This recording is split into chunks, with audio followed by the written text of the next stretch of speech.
এই কমপ্লায়েন্সের বিষয়টা যখন এনশিওর করতে যাচ্ছি আমরা, তখনই দেখা যাচ্ছে যে কিছু অপ্রদর্শিত জিনিস রয়ে গেছে, যেটা ওনারা বিজনেসম্যানরা দেখাতে চান, ব্যক্তি পর্যায়ে দেখাতে চান, নতুন করদাতা যারা এখন ট্যাক্স নেটের ভিতরে আসতে চান তারা দেখাতে চান, কিন্তু এই জবাবগুলো দিতে পারছেন না।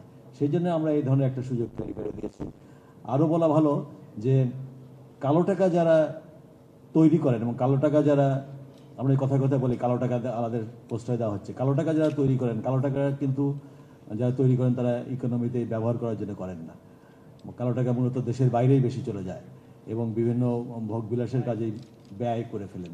ইকোনমিতে ব্যবহার করার জন্য কালো টাকার তেমনই হয় না। সো আমার মনে হয় আমরা সেই পয়েন্ট থেকে যে রিটার্নে একটি সুযোগ দেওয়ার জন্য এই অ্যামনেস্টির বিষয়টি রেখেছিলাম। ধন্যবাদ। আসে নাই, তার আগের বার একটা অ্যামনেস্টি দেওয়া হয়েছিল, সেখানে টাকা এসেছিল, কত টাকা ফিগারটা এখন আর মনে নেই, কিন্তু টাকাটা কিন্তু সেটা কিন্তু পরবর্তী প্রকাশ করা হয়েছিল। মানে এটা গোপনীয় কিছু নয়, অপ্রকাশ্য কিছু নয়।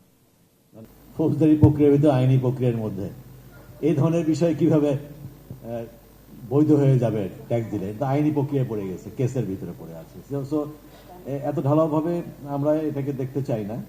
আমি আগেই এটা বলে দিয়েছি যে কালো টাকা সাদা অথবা অপ্রদর্শিত অর্থ প্রদর্শন করা, এই বিষয়টা আমরা এইভাবে দেখি যে অপ্রদর্শিত অর্থ প্রদর্শন করা, এবং এটা মূলত আমাদের বিভিন্ন অ্যাঙ্গেল থেকে একটু আমাদের কাছে তথ্য ছিল যে বেশি বেকায়দায় আছেন বৈধ বিজনেসম্যানরা, তাদের কিছু কিছু অ্যাসেটকে দেখাতে পাচ্ছেন না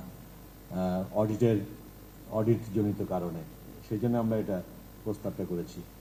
যাই হোক, এটা সংসদে আলোচনা হবে, আলোচনা সেখানে নিশ্চয়ই সংসদ সদস্যরা যে সিদ্ধান্ত দেবেন বা সংসদে যে সিদ্ধান্ত আসবে সেইভাবে আমাদের এটা আসবে।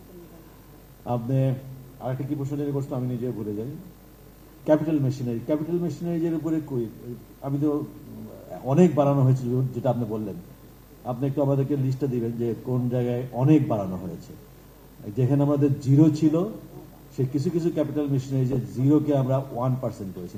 আমাদের এখন কর আহরণ করতে হবে, করের ট্যাক্সিটিভি রেশিও অনেক নিচে, সেটা আপনাদের কাছ থেকেই বারবার শুনে আসি আমরা। কিন্তু আমরা যখন একটু কোনো একটা বিষয়ে যৌক্তিক ট্যাক্স বাড়াই, সেখানেও যদি আপনারা অযৌক্তিকভাবে দেখতে চেষ্টা করেন তাহলে আমাদের মনে কষ্ট লাগে। আমরা বলবো যে ক্যাপিটাল মেশিনারিজ যেগুলোতে জিরো ছিল, সেই জিরোর জায়গাগুলোকে আমরা কোনো কিছুতে এখন আর জিরো চেহারাটা দেখতে চাই না, অন্তত 1%। সেই জন্য কিন্তু আমরা ক্যাপিটাল মেশিনারিজে যেখানে জিরো ছিল কিছু কিছু ক্ষেত্রে, সব জায়গায় না, ক্যাপিটাল মেশিনারি আগে অনেক জায়গায় 1 ছিল, যেখানে জিরো ছিল সেখানে কিছুটা 1 করা হয়। তাছাড়া আপনি যে বললেন যে ক্যাপিটাল মেশিনারিজের অনেক ডিউটি বাড়ানো হয়েছে, এটার পরে একটু আমাকে দয়া করে আমাকে একটা লিস্ট দিবেন কোন কোন জায়গায় এই ক্যাপিটাল মেশিনারিজের ডিউটি অনেক বেশি বাড়ানো হয়েছে। ধন্যবাদ। মাননীয়